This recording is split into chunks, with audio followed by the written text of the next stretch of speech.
Welcome back to Basic Electronics. In the previous class, we have looked at the principle of operation of sinusoidal oscillators. We will now look at two specific sinusoidal oscillators, the Wein bridge oscillator and the phase shift oscillator. Okay, let us begin. Alright, coming back to sinusoidal oscillators, let us make a few important points before we actually start looking at some specific oscillator examples. Point number one, up to about 100 kilohertz, we can use an op-amp based amplifier here and a beta network consisting of resistors and capacitors. At higher frequencies higher than say 100 kilohertz, an op-amp based amplifier is not suitable because op-amps have limitations in terms of frequency response. They cannot operate at arbitrarily high frequencies, and also, as we have seen, op-amps have slew rate limitations. That means the output of an op-amp cannot rise or fall at arbitrarily high rates. So because of that, we need to find some other alternative at higher frequencies. So for high frequencies, transistor amplifiers are used. So instead of op-amp amplifier, we use a transistor amplifier. And LC tuned circuits or piezoelectric crystals are used in the beta network.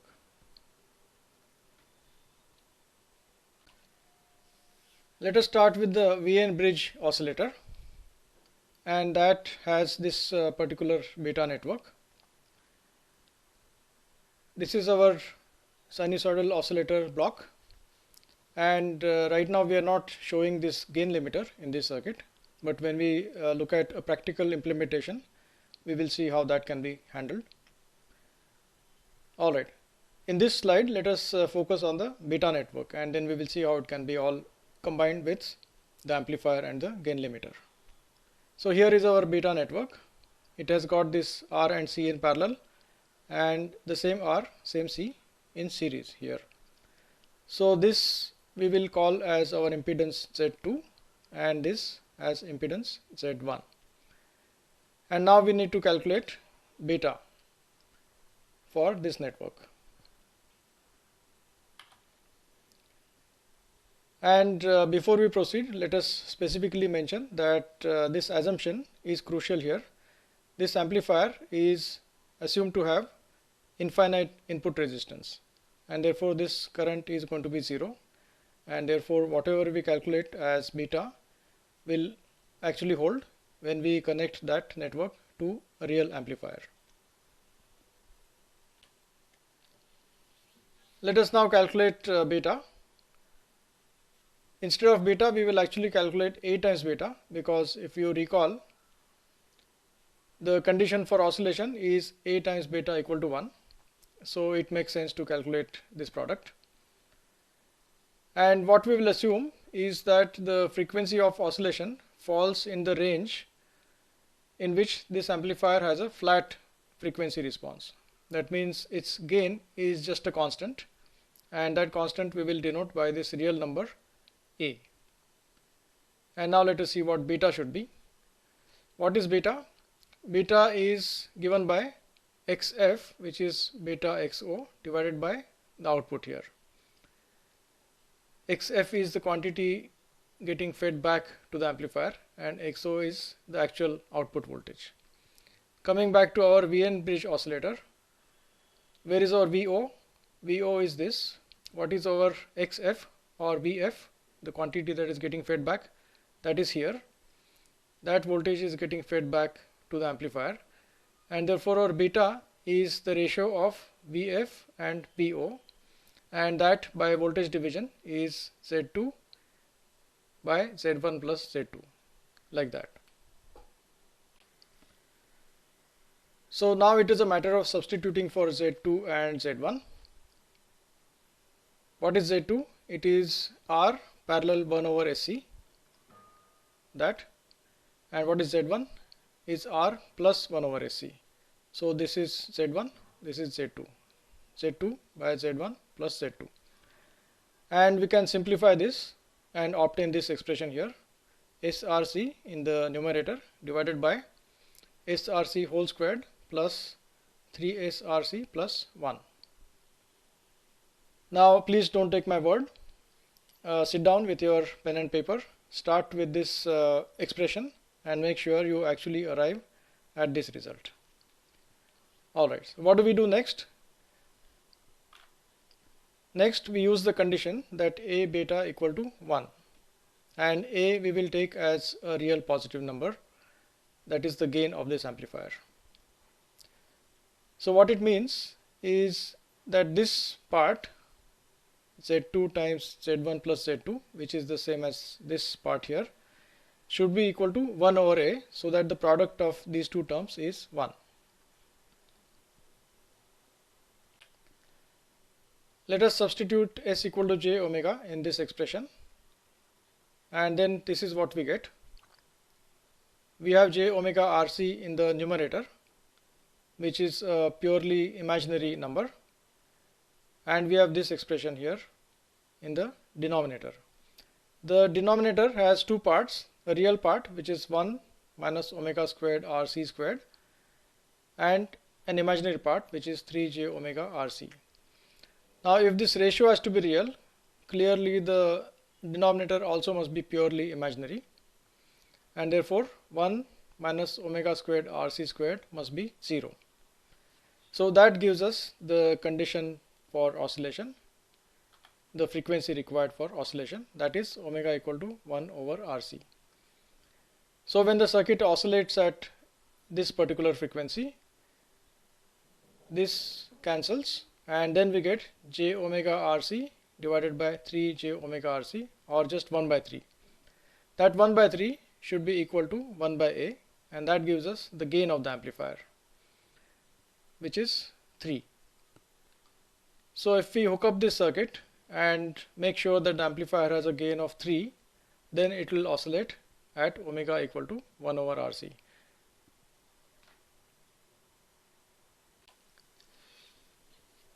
Let us now look at the magnitude and angle plots for the transfer function of this beta network, and that is V2 by V1, the same as our beta of j omega. So this h of j omega is identical to what we have called beta of j omega earlier. Alright, here is the angle plot. At low frequencies the angle tends to 90 degrees, and at high frequencies the angle tends to minus 90 degrees, and you should be able to figure that out also from the transfer function here. Take that as homework. And at some point in between, angle h becomes 0. This is our 0, and that frequency in this case happens to be 10 raised to 3 or 1 kilohertz. So the condition that angle h equal to 0 is satisfied only at one frequency, and that frequency, as we have seen earlier, is 1 over RC, the angular frequency. And in this specific example, with R equal to 158K and C equal to 1 nanofarad, that frequency turns out to be 1 kilohertz. Alright, now let us see what the magnitude of h of j omega is at this frequency. This is going to be our frequency of oscillation. So let us see what the magnitude of h is, or magnitude of beta is. So this is 10 raised to 3 hertz, and that is our magnitude. This is 0.1, 0.2, 0.3. So that turns out to be 0.33, or beta of j omega then is 1 over 3. It has angle 0, so it's just a real number with magnitude 1 by 3. And for A beta equal to 1, what do we need? We need A equal to 1 over beta, which is simply 3. And in fact, this is the same result that we derived analytically. Here is the SQL file for this circuit. Alright, so here is the complete oscillator circuit based on the beta network that we have been talking about. and that's called the Wein bridge oscillator. Now let us relate the circuit with the block diagram we have looked at. We have an amplifier here, and in this circuit diagram the amplifier is here. What kind of amplifier is it? It's essentially a non-inverting amplifier, and the gain would be 1 plus R2 by R1. Then there is this gain limiter block in the block diagram, and that is right here. In fact, this gain limiter may be considered to be a part of this amplifier here, although here we have shown that separately. And if you recall, we have looked at this resistor diode network, and we have seen that as this voltage changes, the resistance or the dVdi for this network also changes. Alright, so that is the gain limiter. What about the frequency sensitive network? That is this beta network, and we have looked at that in detail. The oscillation frequency, as we have seen earlier, is 1 over RC in radians per second.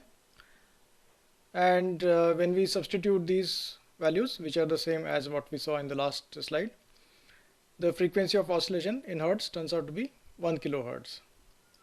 And that is very clear in this output voltage plot. We have 2 milliseconds here, and we have exactly 2 cycles in 2 milliseconds. So therefore the period is 1 millisecond. That means the frequency is 1 kilohertz. Now, since the amplifier gain is required to be A equal to 3, as we saw in the last slide, we must have 1 plus R2 by R1 equal to 3. And that tells us that R2 must be equal to 2 times R1. And that is what we have over here. This is 10K, so this should be 20K. In practice, it is made slightly larger so that the oscillations get started at power up condition. And you can read more about that in this book.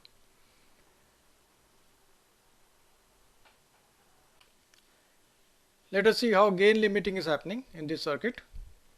This is our gain limiter network, and as we have seen, when this voltage increases either in the positive or negative direction, one of these diodes conducts, and then R2 gets replaced by R2 parallel R3. As that happens, this 1 plus R2 by R1 will go down because R2 has now got replaced with a smaller resistance, R2 parallel R3, and therefore the gain will go down. So that is how gain limiting is happening here. Note that there was no need to consider loading of the beta network by the amplifier because of the large input resistance of the op-amp. So this is our non-inverting configuration, and we have calculated the input resistance of this amplifier, and we have seen that it is in fact even larger than the op-amp input resistance. Therefore we can just ignore this current completely, and what it means is that whatever beta we calculated for this network in isolation is also valid when we connect the beta network and the amplifier together.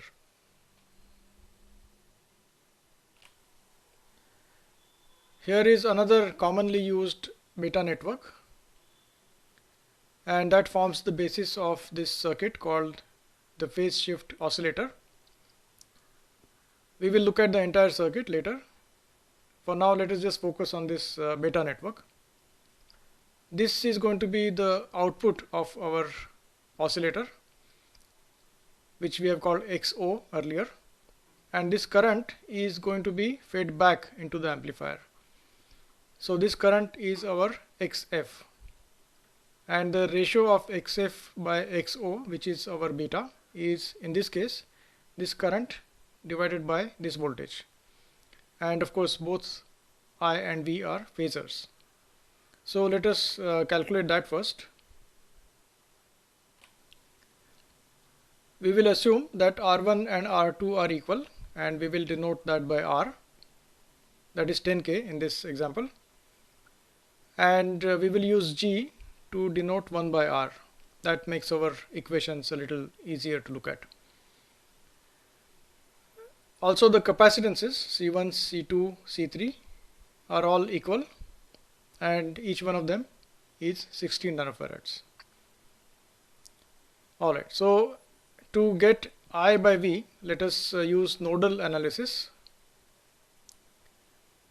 So at node A we have three currents, that, and that. What is this current? It is VA minus V times SC1. C1 is the same as C. That is this term here. What is this current? It is 1 over R1 times VA. That is the same as G times VA, where G is 1 over R1, which is 1 over R. And this current, that is VA minus VB times SC2, which is the same as SC. So that is the third term over here.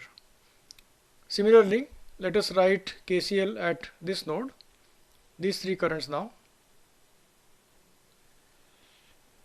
What is this current? It is VB minus VA times SC2, which is the same as SC. This current is G times VB, second term, and this current is VB minus 0 times SC3, so SC times VB.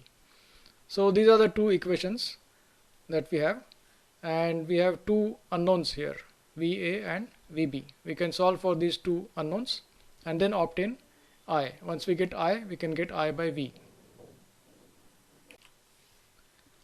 Solving equations 1 and 2, we get I equal to 1 over R times this expression times V.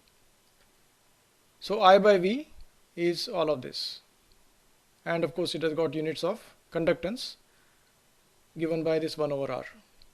SRC is dimensionless.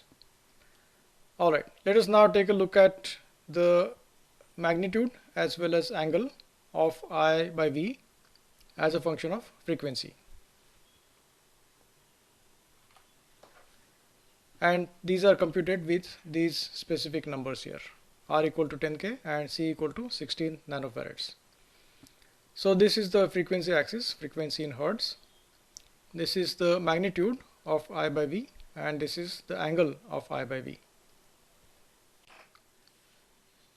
Let us look at the angle plot. At low frequencies, the angle approaches 270 degrees, and at high frequencies, the angle approaches 90 degrees. And that should be also obvious from this expression here. What happens at low frequencies?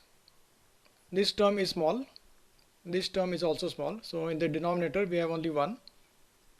In the numerator we have S times S times S, so that is J times J times J, which gives us minus J. Minus J has a phase of minus 90 degrees, which is the same as 270 degrees. What about high frequencies? At high frequencies, we can ignore this 1 here, we can also ignore this 4SRC, and then we end up with S cubed divided by S squared, so that is S. S is the same as J omega, and that is a phase of 90 degrees. So that's why we have a phase of 90 degrees as f tends to infinity. Alright, now we are not really interested in these points so much. We are interested in the value of the frequency at which the phase is either 180 degrees or 0 degrees, because at those points our I by V is going to be a real number, and assuming our amplifier gain is real, that is the only possibility we have of making A times beta equal to 1. Here is 180 degrees, and let us see what frequency that corresponds to. We go down, and that is the frequency that we are interested in. This is 100, 200, 300, 400, maybe about 500. So that is approximately the frequency of oscillation if we connect this beta network to a suitable amplifier. And what is going to be the gain of that amplifier? To get an idea of that, we need to look at the magnitude of I by V at this frequency. So that is there, So somewhere here, this is 10 raised to minus 10, minus 9, minus 8, minus 7, minus 6, minus 5. So the magnitude of I by V at the frequency of oscillation is about 10 raised to minus 5 amps by volts. So let us remember these numbers. Frequency of oscillation about 500 Hertz and magnitude of I by V at that frequency about 10 raised to minus 5 amps by volts. Oh, the stop sign has come. That means we must have left something incomplete. Yeah. So this expression you need to really sit down and derive from these two equations. It's going to be 1 or 2 pages of algebra, but it's definitely worthwhile. Let us now find our frequency of oscillation by analytical means, and we will also find the gain of the amplifier that is required for oscillations to occur. Here is our beta as a function of j omega, and that is of course obtained by substituting s equal to j omega in our previous expression, and this is what we get.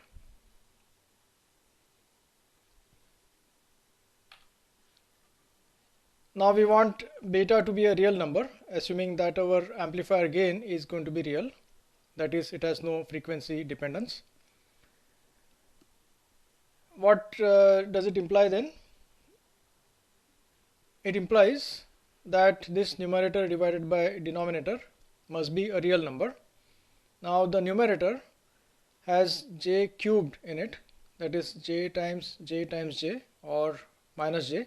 So the numerator is a purely imaginary number, and for beta to be real, what we require is the denominator should also be purely imaginary. Okay, so let us look at the denominator now. There is a j squared here, so that is minus 1. This is purely imaginary. So the real terms here are this and that. So we have minus 3 times omega RC whole squared. That minus 1 is coming from j squared here, plus 1 is coming from here, and that should be equal to 0. That leaves only this purely imaginary number over here, and then beta will be real in that case.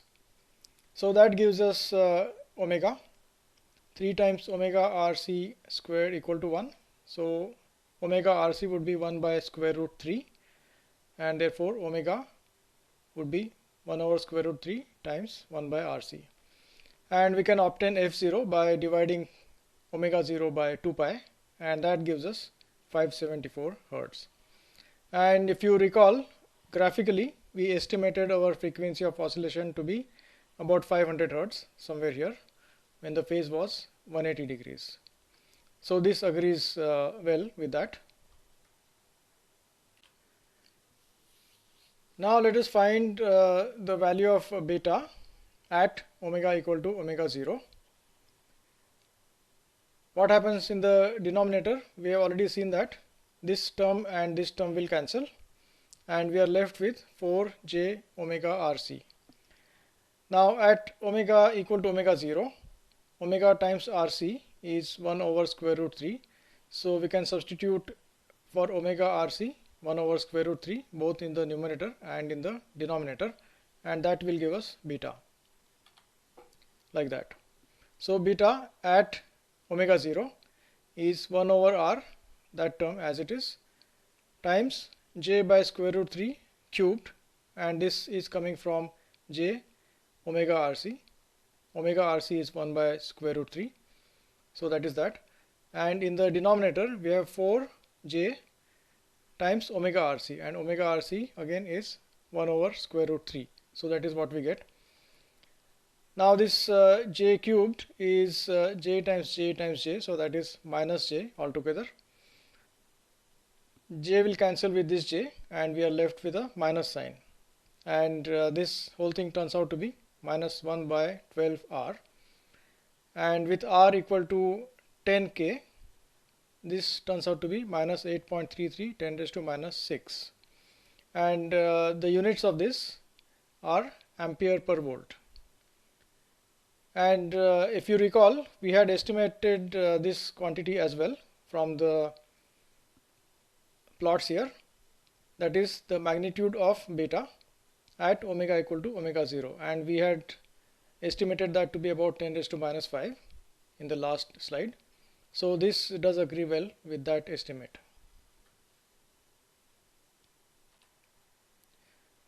Okay, we can now combine our beta network with a suitable amplifier to make up the complete phase shift oscillator circuit, and that is shown over here. This is the beta network and this is the amplifier.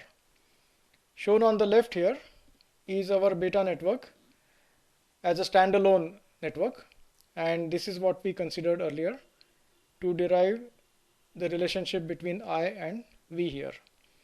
Now this network and this one, as it appears inside the oscillator, are actually equivalent, because look at this node is at 0 and this node is also at 0, because for the op amp V minus and V plus are at the same potential. So this is at virtual ground. So therefore whatever we derived for this circuit also applies for the beta network as it appears inside the oscillator circuit. Notice that our amplifier in this case is not a voltage to voltage amplifier, but it's a current to voltage amplifier, and the reason for that is easy to understand. What is our beta? It is I divided by V, and that has got units of conductance, and since we want A times beta to be 1, that is a dimensionless quantity, the units of A must be resistance, and that is what a current to voltage converter gives us. Let us now find that gain, that is V divided by I. So the amplifier gain is A equal to V by I, and what is V? It is V minus this voltage drop. V minus is 0, the same as V plus, and this voltage drop is I times RF. So we have 0 minus RF times I divided by I, simply minus RF. So that is the gain of the amplifier. Okay, we can now write A times beta as minus RF, this is our A, times beta, this whole expression is our beta, and we want that to be equal to 1 for oscillations. And we have done that calculation already, and we found that for this beta to be real, we require omega, defined as omega 0, to be equal to 1 over square root 3 times 1 over RC. And if we substitute that, then I over V is minus 1 by 12 R. So this quantity, which is beta of j omega, is minus 1 by 12 R at omega equal to omega 0. Alright, so therefore for the circuit to oscillate, we need A beta equal to 1, and that implies that minus RF times this quantity, this is our beta at omega equal to omega 0, must be equal to 1, and that gives us the condition for RF. RF must be 12 times R.